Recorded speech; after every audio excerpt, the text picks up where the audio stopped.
Good morning बच्चों। आज हम आपको बैटरी के बारे में बताएंगे। बैटरी कितने तरह की होती हैं और इनका यूज़ क्या है।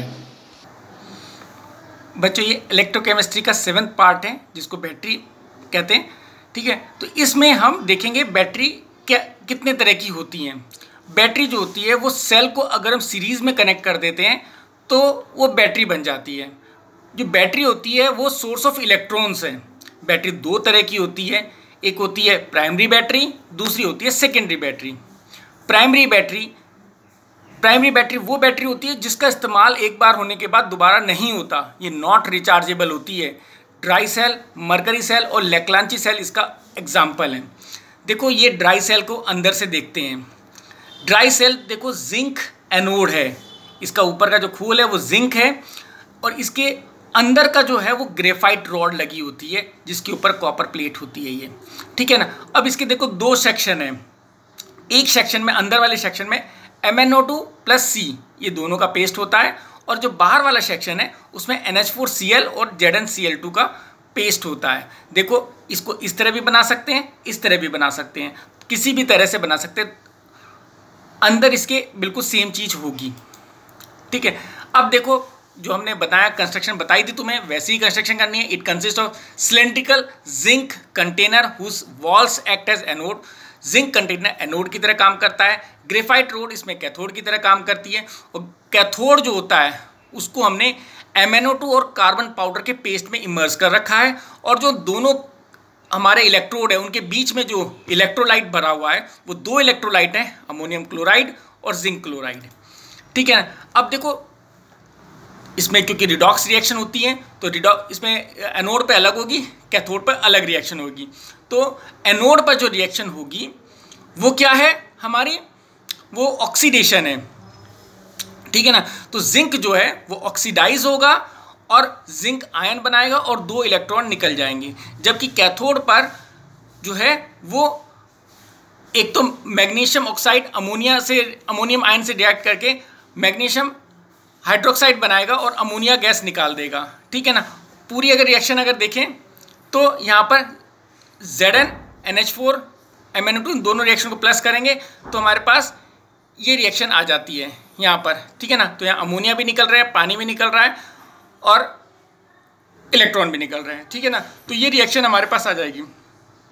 अब इसमें एक चीज़ है, जिंक क्लोराइड का तो इस्तेमाल हुआ नहीं था, तो जिंक क्लोराइड का क्या रोल है इसके अंदर। जिंक क्लोराइड जो होता है वो एक्सप्लोजन होने से बचा लेता है। क्योंकि तुमने देखा होगा अमोनिया गैस रिलीज हुई है। अमोनिया गैस जो प्रोड्यूस होती है इसके अंदर वो धीरे धीरे एक्सपैंड करेगी और उससे एक्सप्लोजन हो सकता है।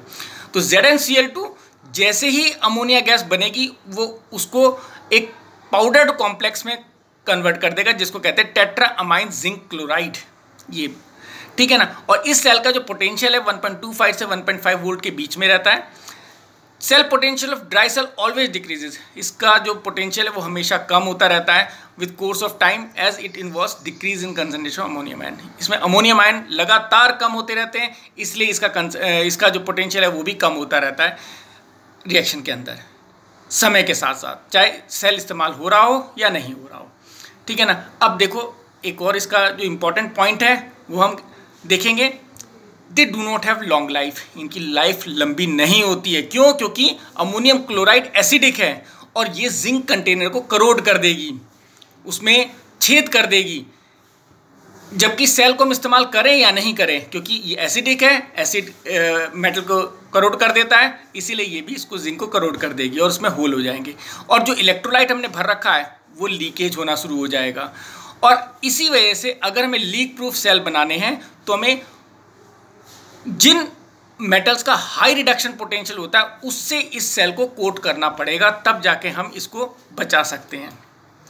अब इसके अंदर देखेंगे कितनी हमारे पास इलेक्ट्रिसिटी इन्वॉल्व होती है। इसमें 2 फेराडे इलेक्ट्रिसिटी इन्वॉल्व होती है। 2 इंटू फेराडे नंबर हम 96500 को देखेंगे तो इतनी इलेक्ट्रिसिटी इसमें इन्वॉल्व होती है। और इसका यूज़ कहाँ पर होता है? टॉयज़ के अंदर होता है, रेडियो के अंदर होता है, ट्रांजिस्टर के अंदर होता है, टॉर्च के अंदर होता है, क्लॉक के अंदर होता है, रिमोट सेल के अंदर होता है। इनका ये होता है। अगला सेल हमारे पास आता है मरकरी सेल या बटन सेल। इस सेल को भी आपने देखा होगा, ये सेल तो दिख रहा होगा तुमने। ठीक है ना। तो ये मरकरी सेल है। इसके इसके अंदर कार्बन पेस्ट होता है, ठीक है ना। एनोड पे इसमें जिंक मरकरी एमलगम से होता है। कैथोड जो होता है हमारा, इसमें मरकरी ऑक्साइड होता है, ठीक है। और इलेक्ट्रोलाइट इसमें जो मिक्स होता है वो KOH और ZNO का मिक्सचर होता है, ठीक है ना। ZNO इसमें पोलराइजर की तरह इस्तेमाल करते हैं, ये हमारे कंडक्शन में हेल्प करता है। अब इसमें देखते हैं कि रिएक्शन कौन कौन सी लगती है। एनोड पर जिंक जो है वो हमारा ऑक्सीडाइज होगा, 2 इलेक्ट्रॉन निकालेगा। और ये जिंक जो हम जिंक आयन बनाए, ये एकदम हाइड्रोक्साइड आयन से रिड्यूस होके हाइड्रोक्साइड आयन को यूज़ करने के बाद जिंक हाइड्रोक्साइड बना लेगा ये, ठीक है ना। तो यानी कि एनोड पर कंप्लीट रिएक्शन क्या हो जाएगी, Zn+2OH ion, ZnOH whole twice +2 electron, ठीक है। और कैथोड पे हमारा मरकरी है, मरकरी ऑक्साइड है। तो मरकरी ऑक्साइड पानी से रिएक्ट करेगा और पानी से रिएक्ट करने के बाद ये OH आयन बनाता है, जो OH आयन यहाँ पर यूज़ हुए हैं, ठीक है ना। तो ये यहाँ पर मरकरी के फॉर्म में रिड्यूस होएगा, ठीक है। इस तरह ये 2 रिएक्शन इसके अंदर होती हैं। ओवरऑल रिएक्शन अगर हम देखें तो देखो, OH से हमारा OH कट गया, इलेक्ट्रॉन से इलेक्ट्रॉन, तो हमारे पास ओवरऑल रिएक्शन हमारे पास ये आ जाए Zn HgO H2O, और यहाँ से हमारे पास Hg बचा और ZnOH होल ट्वाइस बचा, और 2 इलेक्ट्रॉन इसके अंदर हमारे पास आए इस प्रोसेस में, ठीक है। तो ये हमारे पास ओवरऑल रिएक्शन है इसकी। तो इसका सेल पोटेंशियल 1.35 से 1.43 वोल्ट रहेगा, और ये कांस्टेंट रहेगा थ्रू आउट लाइफ, क्योंकि इसमें कोई भी आयंस इन्वॉल्व नहीं है जिसका कंसंट्रेशन लूज करता हो, जो कम हो रहा हो। इसमें कोई ऐसा आयन नहीं जिसका कंसंट्रेशन कम हो रहा है, इसलिए ये जो है थ्रू आउट लाइफ टाइम एक जैसा कांस्टेंट रहेगा। इसमें भी 2 फैराडे इलेक्ट्रिसिटी यूज़ होती है, और इसका यूज़ हम calculator, wrist watches, toys etcetera में करते हैं। अब आते हैं हम सेकेंडरी स्टोरेज बैटरीज पर। तो वो बैटरी जो रिचार्ज हो सकती हैं बार बार, तो उनको हम सेकेंडरी बैटरीज कहते हैं। इसका एग्जांपल लेड स्टोरेज बैटरी है, निकल कैडमियम बैटरी है। लेड स्टोरेज बैटरी ये वही बैटरी है जो तुम्हारे इन्वर्टर में होती है, या किसी बस में तुमने देखी होगी, गाड़ियों में, उनमें जो बैटरी होती है वो लेड स्टोरेज बैटरी होती है, ठीक है ना। तो इसमें ये जब इलेक्ट्रिक करंट पास करते हैं अपोजिट डायरेक्शन में, तो इसमें लेड ऑक्सीडाइज हो जाता है आयन में, है। और इसमें जो आयंस, जैसे हम पहले देख रहे थे कि आयंस मतलब ऑक्सीडाइज या रिड्यूस होते थे, लेकिन इसमें जो है लेड ही ऑक्सीडाइज हो जाएगा, ठीक है ना, क्योंकि उसका रिडक्शन पोटेंशियल कम है, ठीक है ना। अब देखो एनोड पे इसमें लेड रॉड होती है, और इसमें कैथोड पर भी लेड रॉड होती है, लेकिन उसके ऊपर लेड ऑक्साइड लगा होता है, ठीक है। ऐसे इलेक्ट्रोलाइट इसमें सल्फ्यूरिक एसिड है, वो भी 38% एक्वस। देखो एक सेल का स्ट्रक्चर ये है। इलेक्ट्रोलाइट H2SO4 है, लेड ऑक्साइड है यहाँ पर, और यहाँ पर लेड है।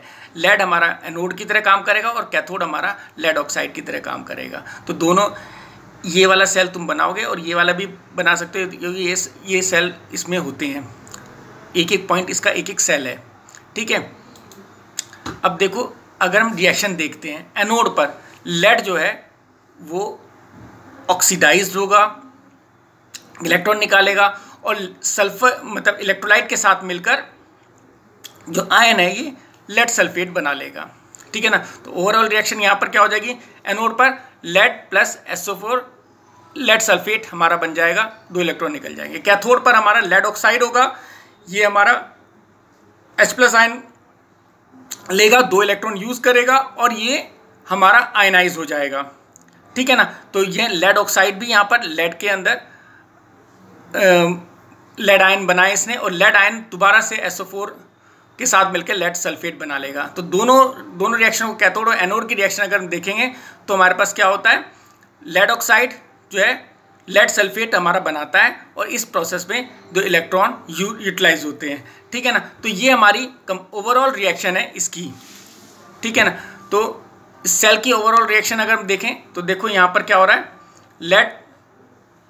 लेड सल्फेट के साथ लेड सल्फेट बनाता है, ये एनोड पर बनाता है हमारा, और ये हमारा कैथोड की रिएक्शन है, ठीक है ना। यहाँ पर भी लेड सल्फेट बना, यहाँ पर भी लेड सल्फेट बना, दोनों को रिएक्शन को प्लस करेंगे तो Pb + PbO2 SO4 + 4H ion, तो यहाँ PbSO4 + 2H2 हमारे पास बन जाएगा। ये हमारे पास फाइनल रिएक्शन हमारे पास ये आ जाएगी, ठीक है ना। और डिस्चार्जिंग प्रोसेस जब हम करेंगे इसका डिस्चार्जिंग होगा तो ये वो स्पॉन्टेनियस रिएक्शन हमारी है, उसमें यही रिएक्शन हमारी यूज़ होएगी, ठीक है ना। तो इस तरह हमारा ये यूज़ होएगा। अब इसका change in oxidation state of PB, जो ऊपर रिएक्शन है वो हमारी डिसप्रपोर्शनेशन रिएक्शन है। इसमें जो लेड है वो ऑक्सीडाइज भी होता है और रिड्यूस भी होता है, ठीक है। और इसमें जो इलेक्ट्रिसिटी इन्वॉल्व होती है वो 2 फैराडे है, जैसे सब बाकी सेल में होती थी।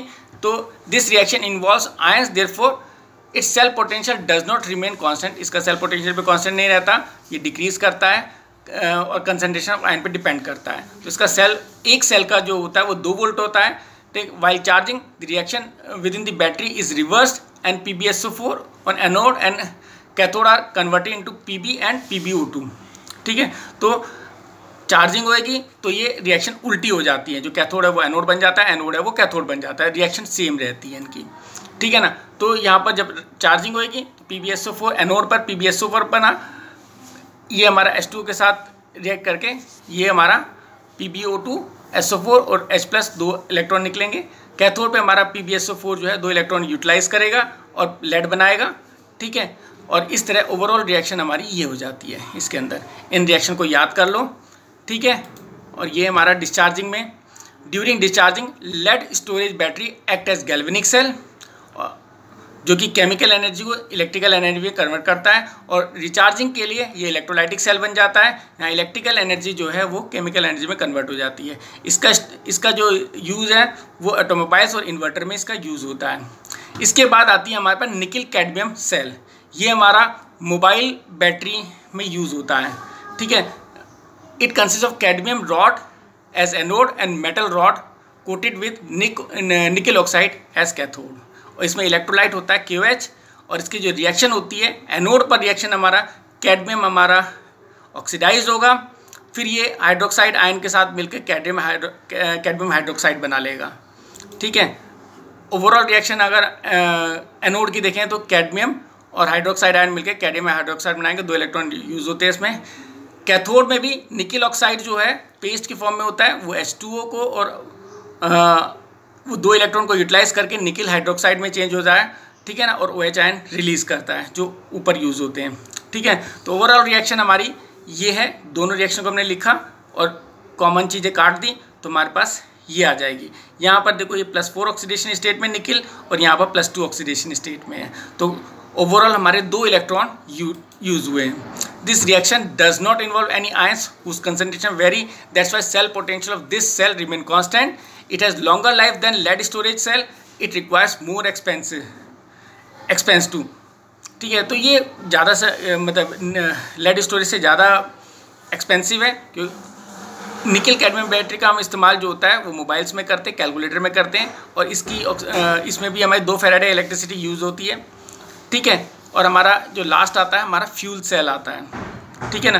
फ्यूल सेल एक गैल्वेनिक सेल होता है जो कंबशन एनर्जी को फॉसल फ्यूल की कंबशन एनर्जी है, जैसे कोल गैस है, ऑयल, उसको इलेक्ट्रिकल एनर्जी में कन्वर्ट करता है। और जो मोस्ट कॉमन फ्यूल सेल हम पढ़ते हैं वो हाइड्रोजन ऑक्सीजन फ्यूल सेल होता है। तो अब इसका कंस्ट्रक्शन हम देखेंगे। तो इसमें जो है जो इसका कंटेनर होता है 3 चैम्बर में डिवाइड होता है।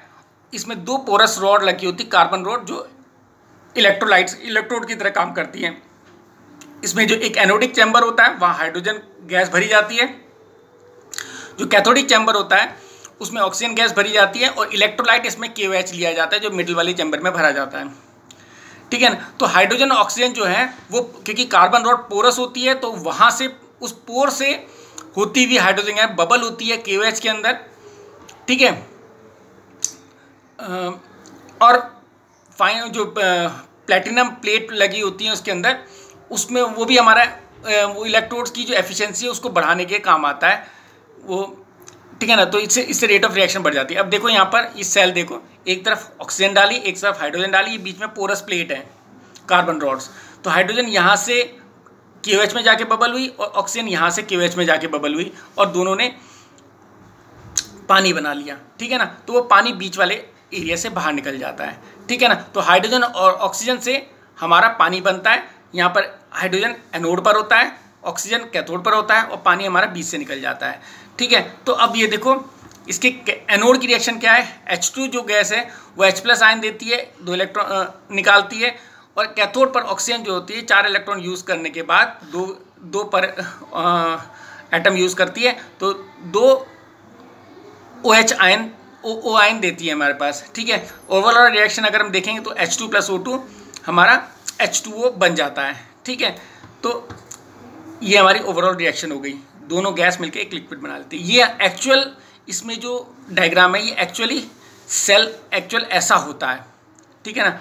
वो तो हम दिखाने के लिए करते हैं, लेकिन ये एक्चुअल सेल ऐसा होता है, इस तरह यूज़ होता है, वो बनता है, ठीक है ना। अब इसका यूज़ क्या है, इस सेल का इस्तेमाल हम करते क्या है, कैसे होता है कि पहली बात तो ये इको फ्रेंडली सेल है, इससे पोल्यूशन बिल्कुल भी नहीं होता, इसका बाई प्रोडक्ट भी पानी है, ठीक है ना। और सेल का इस्तेमाल होने के बाद ये पानी जो है हम पीने के काम आ सकता है, क्योंकि बिल्कुल प्योर पानी होता है, और बहुत ही इसकी एफिशिएंसी बहुत ज़्यादा है, ये 70% तक केमिकल एनर्जी में कन्वर्ट हो जाता है, ठीक है ना। और इसकी एफिशिएंसी 90% तक इम्प्रूव हो सकती है अगर कार्बन रॉड पे हम प्लेटिनम पाउडर लगा दे तो, या कोई हैवी मेटल लगा दे, क्योंकि वो एड्जॉर्प्शन कर जाता है दोनों गैसों को, ठीक है। और इसमें हैवी मेटल जो है वो कैटलिस्ट की तरह यूज़ करते हैं, प्लेटिनम भी कैटलिस्ट की तरह यूज़ होता है, जिससे एड्जॉर्प्शन ज़्यादा हो इलेक्ट्रोड पर और ये इसकी एफिशिएंसी बढ़ जाए।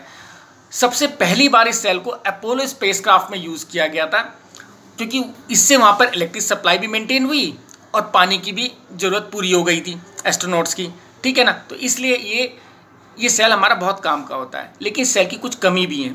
एक तो प्लेटिनम और प्लेटिनम बहुत ही एक्सपेंसिव है, दूसरा KOH इसमें यूज़ होता है, NaOH यूज़ होता है, बहुत कोरोसिव है, ठीक है ना। और हाइड्रोजन है, बहुत ज़्यादा कंबस्टेबल गैस है, कभी भी आग पकड़ सकती है और कभी भी एक्सीडेंट हो सकता है, ठीक है ना। अब एक क्वेश्चन देखते हैं, suggest 2 material other than hydrogen that can be used as fuel cell in fuel cell. तो फ्यूल सेल में हाइड्रोजन ऑक्सीजन की जगह कोई और भी हम यूज़ कर सकते हैं मटेरियल, तो हाँ हम यूज़ कर सकते हैं मीथेन और मिथेनॉल को हम इस फ्यूल सेल में यूज़ कर सकते हैं, ठीक है ना। तो इस तरह हमारा ये पार्ट ख़त्म हो जाता है।